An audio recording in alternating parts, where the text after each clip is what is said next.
أعوذ بالله من شرور أنفسنا ومن سيئات أعمالنا من يهدي الله فلا مضل له ومن يضلله فلا هادي له لا شريك له ونشهد أن سيدنا وسندنا وحبيبنا وطبيبنا بشيرا ونذيرا وداعيا إلى الله بإذنه وسراجا দেশনেত্রী বেগম খালেদা জিয়ার জন্য।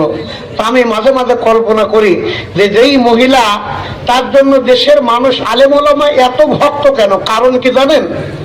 আপনারা আমার থেকে অনেক বিচক্ষণ মানুষ, যেই সময়টা দাড়ি দেখলে, টুপি দেখলে কাকে ভালোবাসতেন?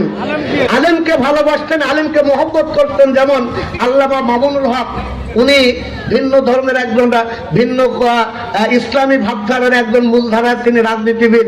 উনি বলতেছেন আমরা ম্যাডাম খালেদা জিয়াকে কেন ভালোবাসি জানেন? এই জন্য ভালোবাসি, ওনার কাছে যখন আমি কোনো পরামর্শের জন্য যেতাম তখন আমাকে বলতো আল্লাহ দোমেন, আল্লাহ দিন প্রতিষ্ঠা করা এটাও ফরজ, কিন্তু কথা হলো আমার এই বিএনপি দলের ভিতরে বিভিন্ন তরিকার লোক